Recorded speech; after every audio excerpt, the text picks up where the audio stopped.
What is up, ladies and gentlemen? It is the Roundtable Network News, episode number 7. I am the franchise, joined by Double J's Josh James, your boy Husky from the Husky Front House, and it is the Roundtable Network News, ladies and gentlemen, and it is some stuff going on in the wrestling world today. I want to talk about it with you guys. Ray Phoenix. Let me tell you, we literally had a conversation the other night about Ray Phoenix. We were talking about Tony Khan. We were talking about Tony Khan and all the crap that Tony Khan was doing and how Tony Khan was right but wrong at the same time. Ray Phoenix made a statement online, literally on Twitter, and was bashing AEW, bashing Tony Khan. There was a lot of talk going on, and quite honestly, we were here. We did a special news show that you can find on the Twitch channels, by the way, exclusively on Twitch and Instagram. We're talking about this situation, and quite honestly, I just want to come on and say this: Ray Phoenix going on Twitter, saying things that he said, and then today, Mike Johnson, courtesy of Mike Johnson from PW Insider. Mike Johnson talked about AEW star Ray Phoenix has deleted his tweets that he has posted in the recent days that they were obviously knocking the promotion, and allegedly he had been treated inadequately and inhumane, had not been associated with getting the doctor, presumably while injured. Assisted with getting the doctor while injured. Ray Phoenix has been out of action since July. Phoenix was slated to make a side appearance at December 20th House of Glory event in Queens, New York, going head-to-head with ROH's Final Battle, which is in Hammerstein Ballroom down the way. So that's a lot of heat right there. But Ray Phoenix removed his tweets. Now, there could be two reasons why he removed his tweets. Because quite honestly, if I'm the WWE and I'm looking at those tweets and I'm looking at him going off on social media, do I really want to hire someone that's going to go off on social media when they don't get their way? Yeah, no. So, I mean, honestly, I kind of see that, the WWE may have said to him, hey, man, look, if we do decide to bring you and Penta in, we need you to get rid of those tweets. Or two, maybe Tony Khan is going to let him go. And he's going to have the same deal that CM Punk had. Maybe he has to sign some NDAs where he can't talk about it on podcasts, on social media, or any news outlets like that. So maybe that may be the reason why Ray Phoenix took those tweets down. Josh, what do you think? Both of those are believable, actually. I can actually see both of those. I can actually also see like WWE saying, like, look, I get that you're frustrated. We want you here too, but what you're posting, no, we don't need stuff like that in our company. So we don't want that right now. Like I get where if that's the case, if WWE told them that we're like, if they don't want to bring them in because of stuff like that, that's completely understandable. It's a business and you don't want to have drama and stuff like that in your company. But also in the same time, that's also another possibility that Ray Phoenix might take the CM Punk route, sign an NDA and all that kind of stuff. Can't talk about stuff like this and all.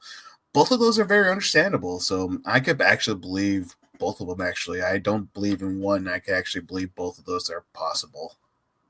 What about you, Shane? What do you think? What are your thoughts? I agree. Yeah, I agree with Josh on that whole thing. I don't really got anything much to add on that because Josh clearly took everything right out of my mouth. Sorry. You're good. I mean, there's just, like I said, there's so many variables to the whole scenario. Things happen. He deleted the tweets. Hopefully, things are going to look up.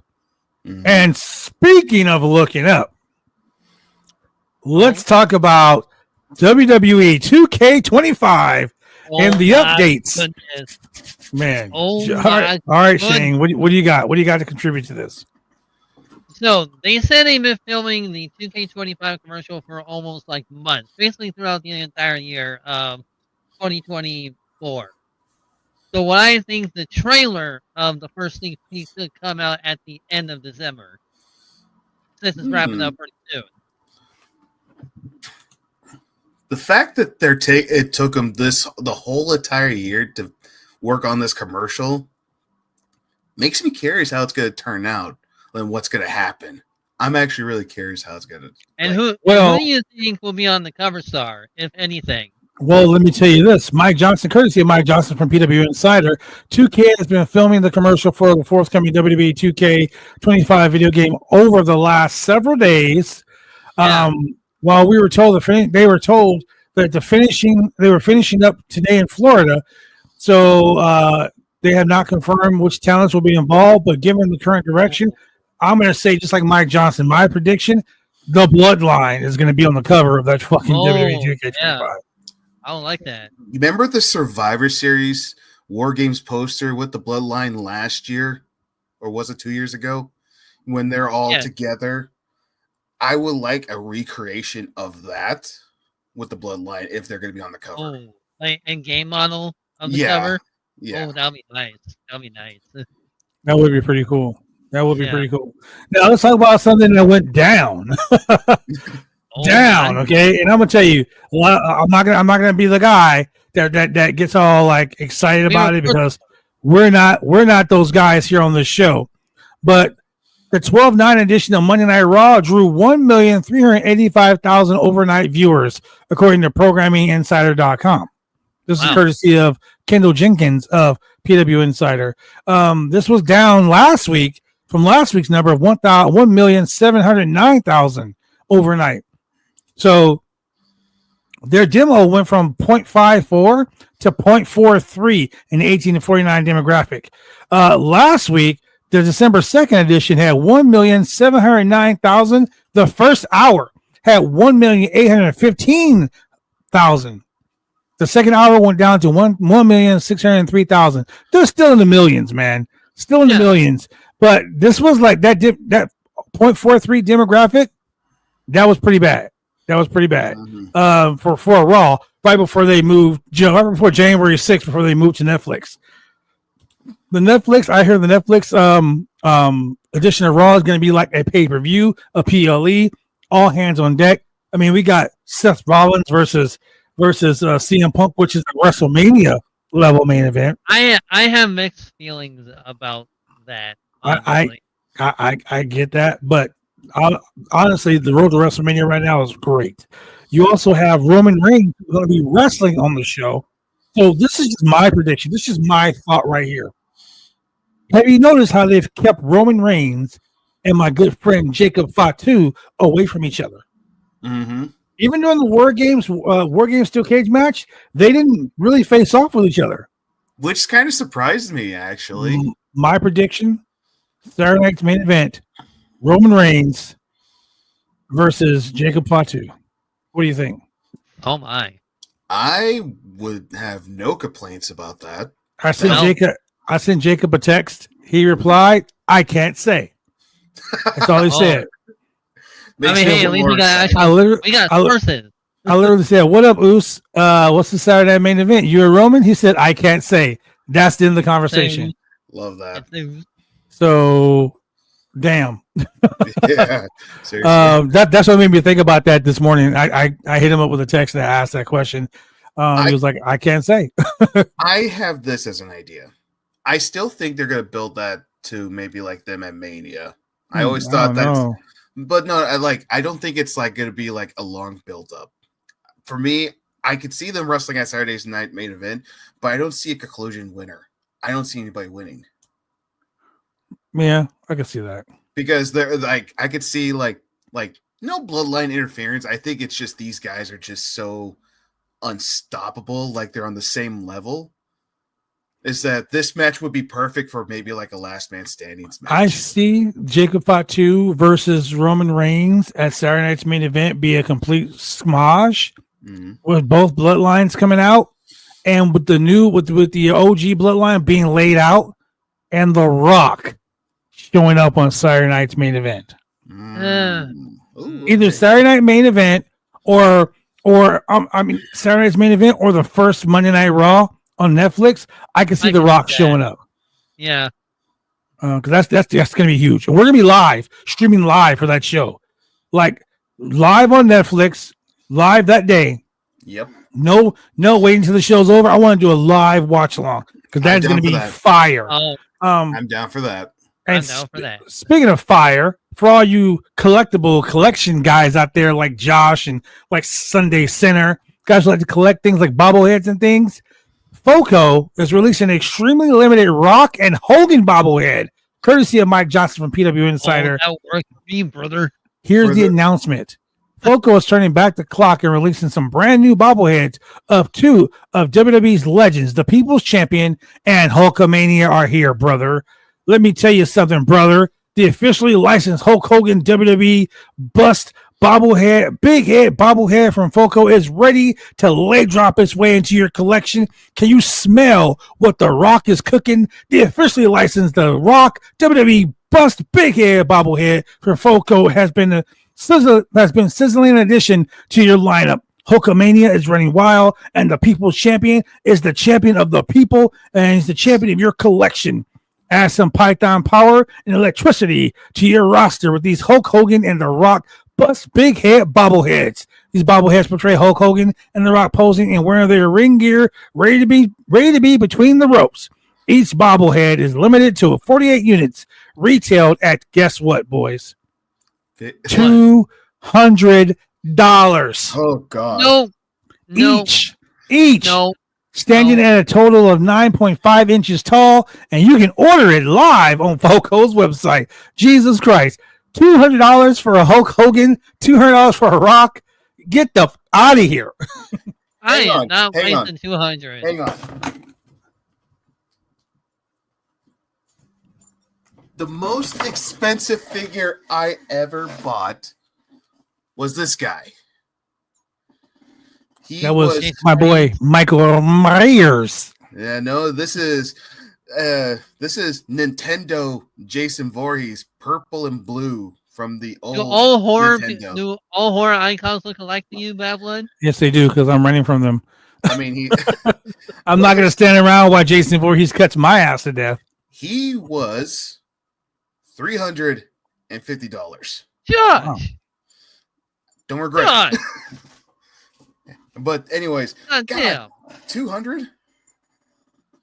Jeez. That's $100 less than what you got. And also, to be honest, Blood, everything you were saying with the rhyming and everything and what you were reading, beautiful. I loved it. Thank you. I'll be here all week. Be here all week long. Speaking of being here all week long, let's talk about the Kevin Owens retrospect. Kevin Owens is great.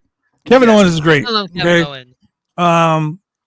Kevin Owens reached out. He did the best moments of like the WWE. He talked about Stone Cold Steve Austin, talked about Cena, talked about the Festival of Friendship and all that stuff. I'm loving the fact that he's wearing these Dusty Rhodes shirts whenever he attacks Cody. Yes. When he attacked Randy Orton, he was wearing the Bob Orton shirt. Kevin Owens is doing the best work of his career right now. He is.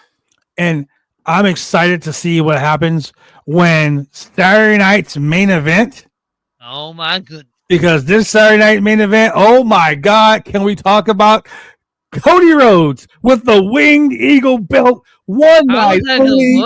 Oh my God, I'm so freaking excited for that, man. I'm happy that we're going to see the old belt again.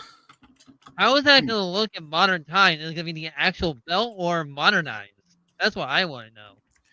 My guess is it's the belt they've been using for photo alps, like photo pictures and all that kind of stuff. Right. Like you've seen wrestlers hold the belt before. Kevin Owens hold it. So it wasn't a coincidence. So that's my guess that we're just going to see something similar to that. I really hope so. And this Saturday night's main event, bro, like, I love that WWE is doing this, and they're doing it old school. Like, no Titantrons, none of that stuff. They're coming out like just like back in the 80s. Shane, you wouldn't even know about the Saturday night's main event from the 90s, brother. But I'm telling you, they're coming out like that. It's going to be so great. I'm loving it. I'm loving it.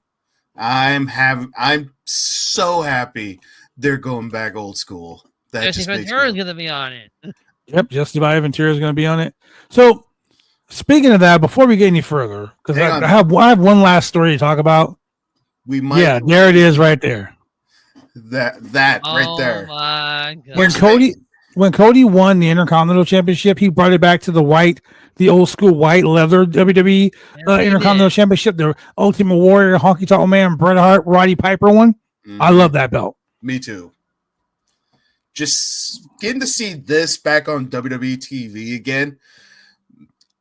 I'm going to be so happy. Plus, with the retrospective of Saturday night's main event, it's going to look pretty cool. Yes. Oh, yeah. So before we go to the last story of the show, I want to talk about a new WWE show. It's called WWE LFG. That's WWE. Now let's fucking go. I was just gonna ask. I knew I knew that was coming up. Yeah, I'm saying that no matter what. It's WWE. It's WWE Legends and Future Greats. Okay. Sure it is. Okay. Sure it is. So it's a very unique show. They taped the first episode. It's gonna be on A&E. It's gonna be like a it's gonna be like a what kind of show? God dang it, I can't. It's gonna be like Total Divas, unfortunately. But it's gonna be like a behind the scenes thing, like AEW does Road to whatever show, right? They like the behind the scenes stuff like that. Well, this show is gonna be like it's gonna be wrestling, and it's gonna be like Tough Enough was in the beginning. Okay. Okay. So basically they just filmed the episode, and guess what?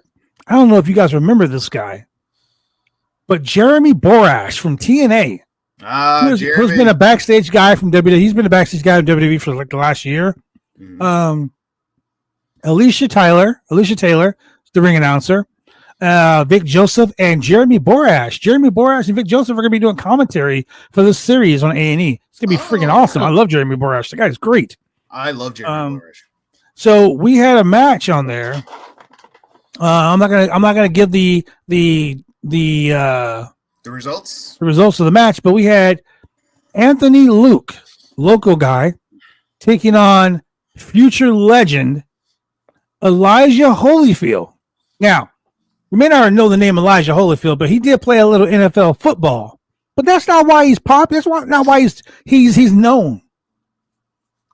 Legends and future greats will feature legends, second, third, fourth generation wrestlers, right? Mm-hmm. Except this guy is the son of a legendary former world boxing champion, Evander Holyfield. Oh. And from what I hear, this guy is amazing in the ring. This guy doesn't look like he even belongs in NXT. He looks like he's main roster ready. Oh, he has that look. He has that look. So he has the look, he has the skill, he has the mannerisms. I guess the guy's promo skills are off the chart. I mean, I want to see for myself because I'm one of those people. Yeah, I can believe what someone says, but I want to see the goods for myself. Yeah, so it's one of those things like you're like, okay, you gotta see it for yourself. I'll take your word. I'll take your word, but I'll take your word for it. But I want to see for myself. Yeah, I'm see it for himself. Yeah, guy. I am that guy. Yeah, I get that. I completely understand that. That's why I went to go see the Joker movie, and I still regretted it. Yeah, sorry about that. Moving on. Oh man, I wasted money on that movie. Sorry, bro. That was $15 you wasted right there. Anyway, $20. Okay, I was trying to give you the discount Tuesday night get down, but apparently not. So our final story of the night. It's been a while since we talked about this, but Janelle Grant versus Vince McMahon. Oh boy. Is this ever going to stop or no? So, courtesy of Mike Johnson from PW Insider, to stay on the lawsuit, former WWE employee Janelle Grant brought against Vince McMahon, John Laurinaitis, and the WWE officially expired today. Oh, so the case will again be active and can move forward. So, as of yesterday, there have been no ruling or motion before the Connecticut District Court requesting that the stay should be extended at the request of the U.S. Attorney General for the Southern District of New York, which has been working on the investigation to McMahon. As of 12 p.m. Eastern Time, there has been no movement on the case listed in the records. So what that means is, as of tomorrow, they can go right back to court. The all emotions and all this other stuff can be whatever it is. It's going down. Mhm.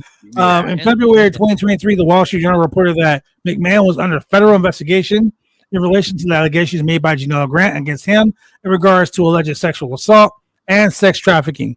Prosecutors in New York have been in contact with the alleged victims, according to the outlet.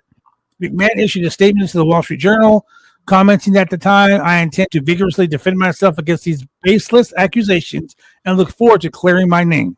Well, the Wall Street Journal reported that the grand jury subpoena described the Wall Street Journal offers the first window into the investigation, which began in 2022. The Journal reported in 2022 that McMahon had made payouts to several women who accused him of sexual misconduct while he was a CEO, and that the prosecutors were all investigating the payouts. The subpoenas were also sought communication between McMahon and these women that also included Ms. Grant. Now, the Wall Street Journal report noted that women named in the grand jury subpoena included a WWE contractor whom McMahon allegedly sent unsolicited nude photos and sexually harassed, a former WWE wrestler who said McMahon coerced her into giving him oral sex, a former WWE referee, Rita Clarendon, who publicly accused McMahon of raping her, a spa manager who said McMahon assaulted her in Southern California at a Southern California resort, a former WWE employee who alleged the head of talent relations at the company at the time, which we all know is People Power, John Laurinaitis, demoted her after she broke off the affair with Vince McMahon. The investigation is continuation of one publicly acknowledged by the WWE in August of 2023, 4 months after Endeavor purchased the company, as their quarterly earnings report had noted. So, man, to this date, Vince McMahon has not been charged with any of those crimes. He's still under investigation. He has not been charged with any of these crimes. The United States District Attorney overseeing the McMahon operation has announced that he will be resigning ahead of the Trump administration coming into power. Wow. How will that cascade over into McMahon's operations remains to be seen. Linda McMahon will expectedly will be part of the Trump cabinet. So this is a news show. We're talking about the news. We're not speculating on anything. I don't want to give you guys my political belief on this whole thing. So what I'm going to say here is off the cuff. This is about to be real fucked. I don't see anything happening, unfortunately, over the next couple of weeks because we had the presidential swearing in and all this other stuff going on, and the world's about to have a huge issue.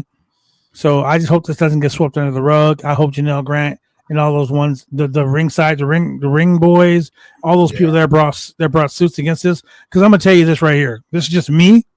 This is just me as a person. My mother used to tell me this when I was young. Two people who don't know each other can't tell you the same lie. And this is several people who don't know each other. Yeah. Just saying. What a rough situation there. So tomorrow we'll have a couple updates. We'll talk about AEW. Well, later on tonight. Well, tomorrow we'll talk about AEW. AEW Dynamite Winners coming. We'll talk about all that stuff.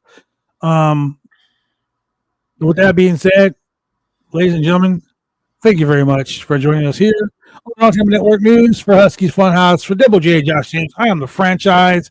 And ladies and gentlemen, we will see you when we see you. Have a great day. Bye-bye. Bye.